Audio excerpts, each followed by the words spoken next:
How the Fever are surviving without Caitlin Clark.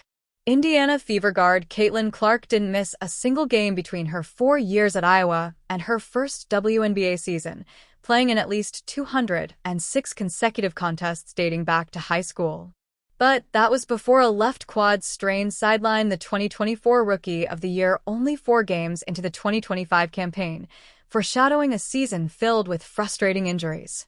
After that early absence, Clark returned for 5 more games, starting with her best performance of 2025 so far, a 32-point outing at home against the defending champion New York Liberty. But a left groin ailment sidelined her again in late June, this time for 4 games. And after returning for 4 more games at less than 100% healthy, she averaged an uncharacteristic 12.5 points on 31% shooting over that span. An injury to the opposite groin landed Clark back on the injured list for the Fever's past 10 games. With their best player sidelined for 19 of a possible 32 contests, plus the Commissioner's Cup championship game, the Fever's season could have been a disaster, but that hasn't been the case.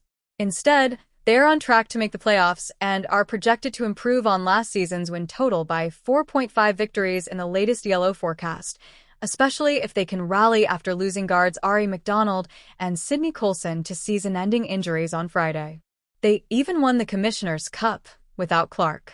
The Fever, 18-14, haven't quite thrived without Clark. They lost to the Los Angeles Sparks and the Phoenix Mercury by an average of 22 points to end a 4-game trip last week.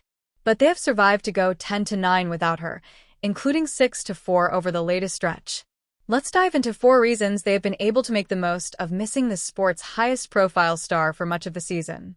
The Clark-less schedule has been favorable.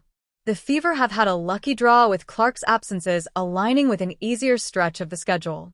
Excluding games against the Fever, the average net rating of their 2025 opponents has been -1.8, the second easiest in the league, ahead of only the Minnesota Lynx at -2.1. But in the games Clark has missed, in which the Fever have gone 10-9, the average net rating for their opponents has been -2.7 as compared to -0.6 in the games she has played, in which they are 8-5. Easier defenses have primarily fueled that difference in schedule strength. While the Fever's average opponent in Clark's games was slightly better on offense, with an average efficiency of 104.0 points per 100 possessions as compared to 103.7 for opponents in games she has missed, they were especially better on the other side of the ball, allowing 0.9 fewer points per 100 possessions. That has made it possible for Indiana's leading scorers, recently, Kelsey Mitchell, Aaliyah Boston, Sophie Cunningham, Natasha Howard, and McDonald, to keep the offense afloat, spreading out the 31.4% of team possessions Clark had used when she was on the court, the league's 3rd highest usage rate. Now, the Fever's average opponent has gotten more difficult as the Clark-less part of their season has dragged on. While the average opponent during her first injury stint had a -5.7 net rating in non-Fever games, that figure rose to -3.1 during her second injury absence. And during the latest stretch, the Fever have essentially faced a schedule much closer to league average, at -1.0 on average. 5 of the 10 games were against above-average opponents, and 7 were on the road. Yet over that stretch, Indiana has gone 6-4. The Fever's defense is for real. Without Clark's 16.5 points and 8.8 assists per game to fuel the offense, Indiana has needed to turn elsewhere for a winning edge, and it is founded on the other side of the ball. The Fever have the WNBA's most improved defense overall as compared to 2024, which has helped carry them without Clark. Last season, Indiana ranked 11th out of 12 teams in defensive rating, allowing 6.0 more points per 100 possessions than the average. Incidentally, this was part of why the advanced metrics were lower on Clark's rookie year than the conventional per-game numbers. It is hard to make a convincing case for huge two-way value when you average 35.4 minutes for one of the 30 worst defenses in league history. But this season, the Fever are up to number 8 out of 13 teams, allowing 1.0 fewer points per 100 than average. That 7.0-point improvement in defensive rating is the 15th largest year-over-year leap taken on defense by any team in WNBA history. A defensive turnaround was to be expected with new coach Stephanie White having led the league's #1 rated defensive team, the Connecticut Sun, last season. The addition of Howard and Cunningham, who had a history of solid defensive metrics, also were reasons for optimism. And Clark figured to improve on D in her second pro season. Still, the results are notable, with 6 of the team's top 7-minute earners registering an above-average defensive Raptor rating.